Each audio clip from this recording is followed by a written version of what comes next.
Fala galera, beleza? Tranquilidade?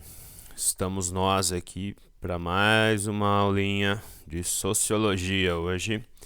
E essa aula, ela é da apostila 3 do sistema Etapa. E nós estamos falando de um tema bem interessante, bem bacana, que é mudanças sociais, certo? Então, como de costume, né, quando o conteúdo é bastante amplo, nós não vamos esgotar completamente a apostila, né? Nós vamos abordar aí os principais pontos. Então, talvez aí quando vocês forem fazer a leitura, vocês vão perceber que eu não abordei um ou outro ponto da apostila, senão a aula fica gigantesca, né? Então, vamos lá, sempre com aquele padrão, né? Primeiro o conceito, que vem a ser o conceito de mudanças sociais, né? Mudanças sociais representam um fenômeno que resulta em alterações estruturais na sociedade, modificando o seu desenvolvimento normal esperado. Então, o próprio nome já diz muito, né? Mudanças sociais, transformações. Então, sociologicamente dizendo, as mudanças sociais elas representam quebra de rotina. Então nós às vezes nem percebemos, mas nós temos uma rotina. E aí às vezes acontecem coisas que venham, né, e quebram a nossa rotina, executam uma transformação, né, muito grande. Então a gente está vivendo aqui, né? Essa aula está sendo gravada no dia 11 de junho de 2020, às 8 horas e 36 minutos da manhã. E nós estamos ainda já quase 3 meses de pandemia, né? A pandemia do Covid-19, o novo coronavírus. E essa pandemia, ela teve, né, essa capacidade de quebrar a nossa rotina de forma assustadora. Então, a rotina que nós tínhamos antes, ir para a escola, ir para o inglês, ir para o futebol, ir na casa do amigo, ir na casa da namorada, ou ir no bar, ou ir no lanchonete, isso virou sabão, certo? Então, a partir de então, por orientação das autoridades sanitárias, né, que recomendarão a gente o isolamento, que fiquemos em casa. Então esse é um grande exemplo, isso é um gigantesco exemplo, né? Então eu coloco para você, né, para vocês aqui, podem trazer alterações as religiões, a tecnologia, a política, a economia, a demografia e podemos colocar, né, pandemias, certo? Então, o que nós estamos vivendo representa, né, uma mudança social, uma grande quebra de rotina e o estabelecimento de uma nova rotina. E essa quebra de rotina, né, essa toda a transformação que aconteceu, ela vai trazer consequências, né, na nossa vida, na nossa saúde. Então pode ser que a gente não pegue o Covid-19, mas a gente sofra, né, psicologicamente falando, psiquicamente falando, né? Pode acontecer, né, um aumento, como já foi falado, que aconteceu, um aumento de violência familiar, né? Um aumento de feminicídio, né, um quadro com mais separações de casais.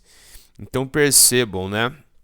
Se antes famílias quase não viviam juntas, agora elas são obrigadas a viverem juntas. E aí é que vai ter todo um reajustamento. Então a sociologia está aí para, né, trabalhar com esse tipo de coisa, ok?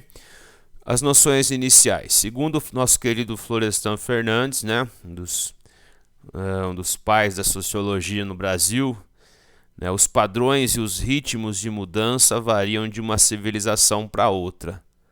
Então, a partir disso que ele está colocando para a gente, nós podemos dizer, sem a questão da pandemia, sem, né, esse fantasma da pandemia nos assombrando e assombrando de forma global, ou seja, não é só um país ou outro, mas o mundo todo que teve que se reajustar. Então, sem isso, né, as mudanças sociais elas acontecem de forma mais intensa em alguns lugares e de forma menos intensa em outros lugares. E nós vamos ver aí ao longo da aula que a tecnologia, né, a chamada modernidade, né, são elementos que a comunicação, são elementos que, né, geram, né, constantes mudanças sociais. E os lugares que menos estão inseridos dentro dessas dinâmicas, menos eles sentem mudanças sociais. E uma máxima, né, um axioma aí de tudo isso é que toda mudança social implica na necessidade de adaptação. Então, foi nos imposto o isolamento, a ideia do isolamento. Então, nós sofremos, estamos sofrendo para nos adaptarmos, né, a essa realidade. Então, é uma coisa bastante interessante aplicar essa teoria a esse movimento que nós estamos vivendo. E aí a primeira imagenzinha, né? Dizem que as redes sociais afastam as pessoas. Ele coloca, eu acho que não. Então, pode ser que não seja que afaste ou né, aproxime, mas ela vai trazer uma nova forma de relacionamento social, ok? Então, as redes sociais nos mostram isso, né? Eu sei de casos aí de pessoas que estão na mesma casa e estão trocando o zap em cômodos diferentes. É uma coisa extremamente, né, pós-moderna, como diria um amigo meu. Algumas sociedades, então, são estáticas e outras são sociedades dinâmicas. Então, existe essa variação, né, do grau da mudança. Então, se a gente imaginar uma tribo indígena no meio da floresta amazônica, uma tribo muito isolada, eles vão viver numa continuidade de costumes, né? Caso não entre nenhum, né, madeireiro, caso não entre nenhum garimpeiro, nenhum grileiro e assim sucessivamente, ok? Já uma metrópole, né, uma cidade global, as mudanças sociais são constantes e são intensas. Então saibam que pode ser elementos externos ou internos que vão influenciar nessa dinâmica, né? São elementos que ou vêm de fora, exógenos, ou que surgem dentro dos lugares que vão alterar toda a dinâmica de vida, ok? Então, eis aí, né, os tipos de mudança social: exógenas, promovidas por guerras, domínios políticos, catástrofes, contatos culturais externos, com introdução de novos valores e parâmetros, tecnologias externas. Então, para nós, né, o Covid-19 representou uma mudança exógena, veio de fora para dentro. Já para a China, como desenvolveu esse vírus na China, né, não estou aqui, né, fazendo coro àqueles que querem discriminar a China por isso. Outras coisas aconteceram em outros países do mundo. Pelo que eu tenho lido, a gripe espanhola, na realidade, não foi uma gripe desenvolvida na Espanha, mas sim nos Estados Unidos, né? E o governo omitiu, censurou, e aí a Espanha acabou ficando com, né, esse fardo histórico do nome da gripe espanhola, ok? E as mudanças endógenas, que seriam então novas dinâmicas socioeconômicas, introdução de tecnologias dentro do país, conflitos entre grupos, desenvolvimento de padrões culturais contrários aos valores dominantes, aumento populacional, etc. Tá? Então, a partir de agora, eu vou lançar para vocês algumas imagens e aí a gente vai tentar fazer algumas análises, ok? Veja a primeira imagem, né? Infelizmente, em classe, vocês estariam respondendo isso, não eu, né? Mas como não tenho ninguém para interagir aqui, terei que ser eu mesmo. Então essa é uma imagem que mostra uma oficina, uma fábrica, né? Aí as máquinas. Então essa imagem, ela está mostrando para a gente, né, uma fábrica da Revolução Industrial. A primeira Revolução Industrial, primeira ou segunda Revolução Industrial. Então, o que está oculto aqui, né? A fábrica, né, a maquinofatura, ela foi uma grande revolução na forma de produzir, né? Então, a partir daquele momento, o que contava não era mais a habilidade de uma pessoa que faria um produto, mas sim uma máquina que daria, né, a dinâmica da produção. Então, o homem, naquele momento, como diria Marx, se tornou meio que um apêndice da máquina, né? Porque ele não era mais o protagonista, ele era apenas um coadjuvante. Então, alterou toda a relação de trabalho, né? Todas as relações sociais. Algumas reações aconteceram, como o movimento ludista, que quebrava máquinas, que vocês estudam em história. Essa é a pintura da primeira missa no Brasil, né? Então, para as pessoas que viviam aqui, né? O que representou isso, né? Para os indígenas, para os nativos da América, será que o catolicismo, o cristianismo foi bom? Eu diria que não, certo? Por que não? Porque junto com o cristianismo veio a dominação europeia, veio, né, a exploração, a escravidão, a morte pela exploração, a morte pelo aprisionamento, né, a morte pela lavagem cerebral que eles sofreram, pela imposição de um estilo de vida e de uma cultura exógena. Estão vendo o que eu estou falando, né? Então, trata-se de um genocídio que foi feito aqui com os nativos da América. O que foi feito e que, lógico, né, não tendo mais o cristianismo, mas como se faz ainda com os nativos da América.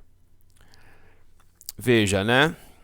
Um navio, o Kasatomaru, né, que saiu do Japão, veio para o Brasil e trouxe a imigração japonesa, que trouxe os japoneses para o Brasil.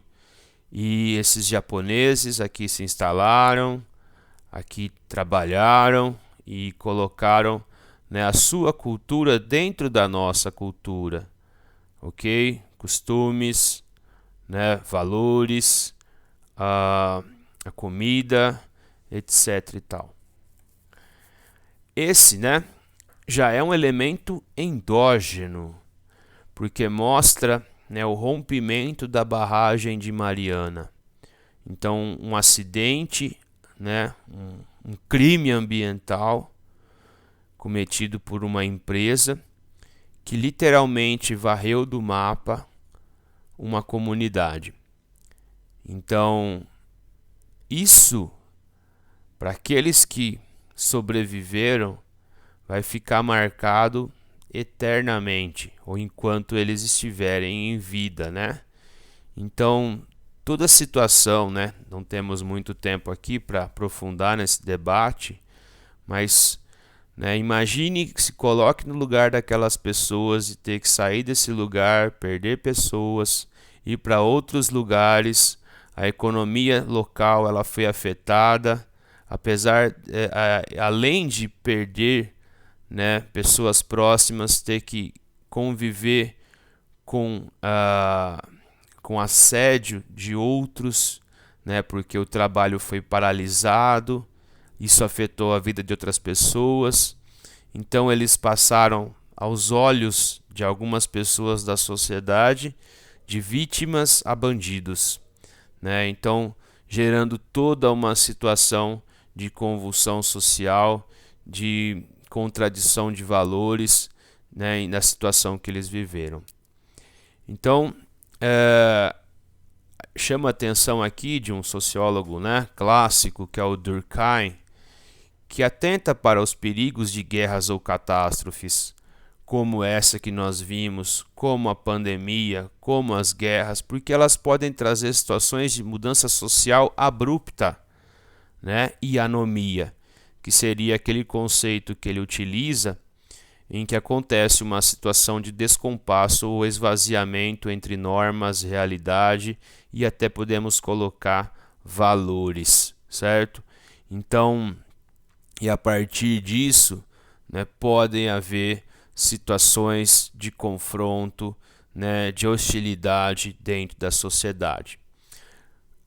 William Ogburn, assim como está colocado na apostila, coloca que algumas mudanças sociais ocorrem a partir da incapacidade da cultura imaterial predominante, né, poderíamos dizer, acompanhar a cultura material.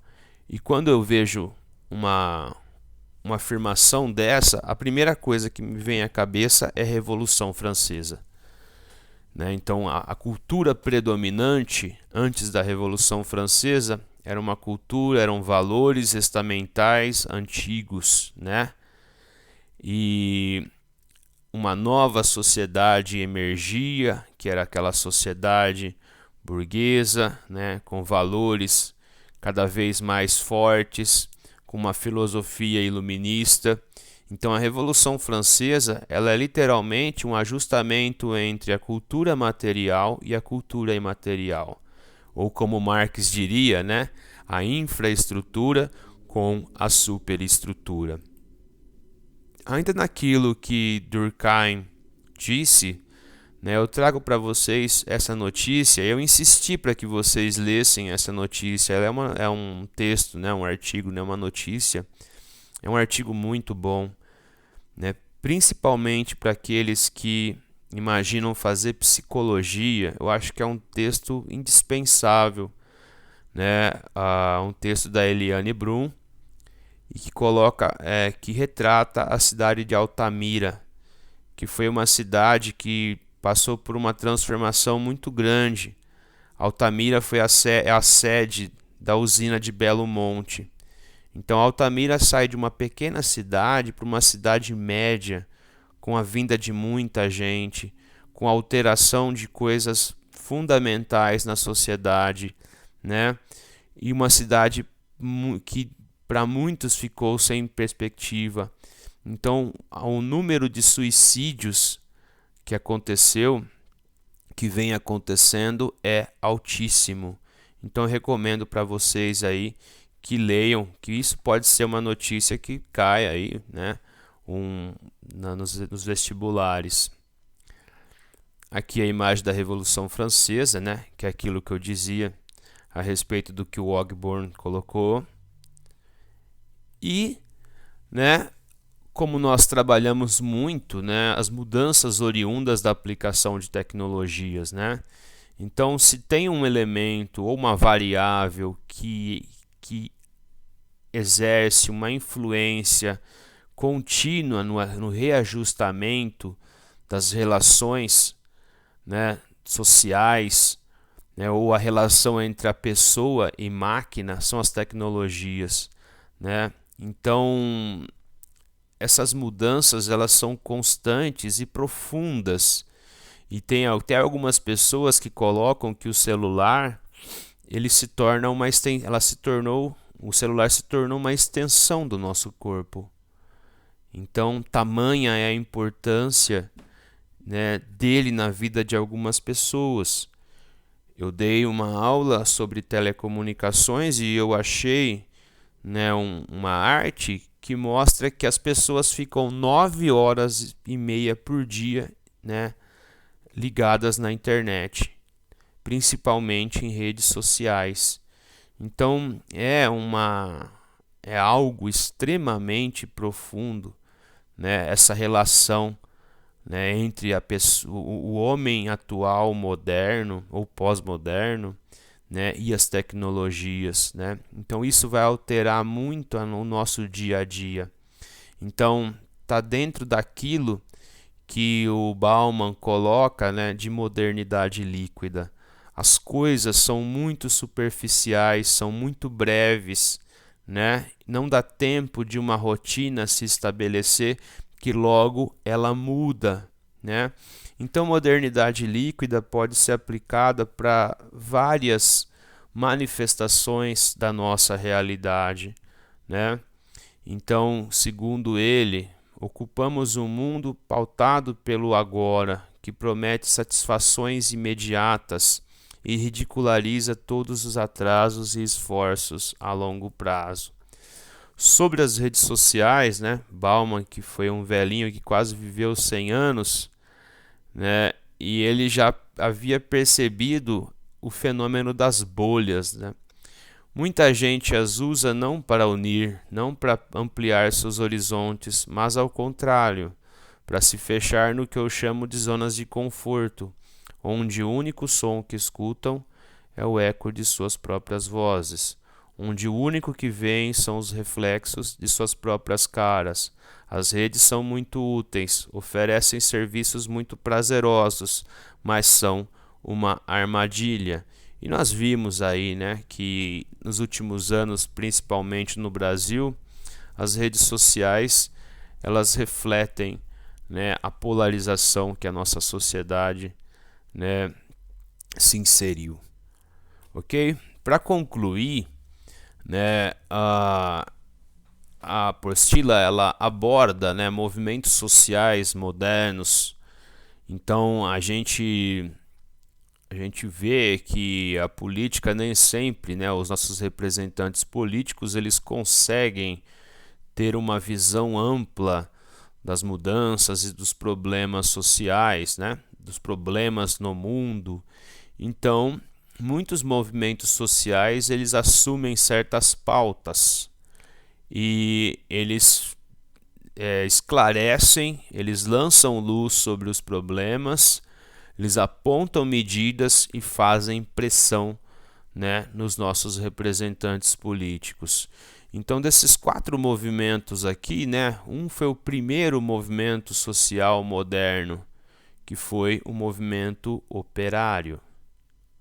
Ok? Depois dele veio o movimento democrático, depois o movimento pacifista e atualmente, né, esse, como dentre outros aí, como por exemplo o movimento feminista, o movimento negro, né, o movimento ecológico vai assumir a pauta da defesa da natureza.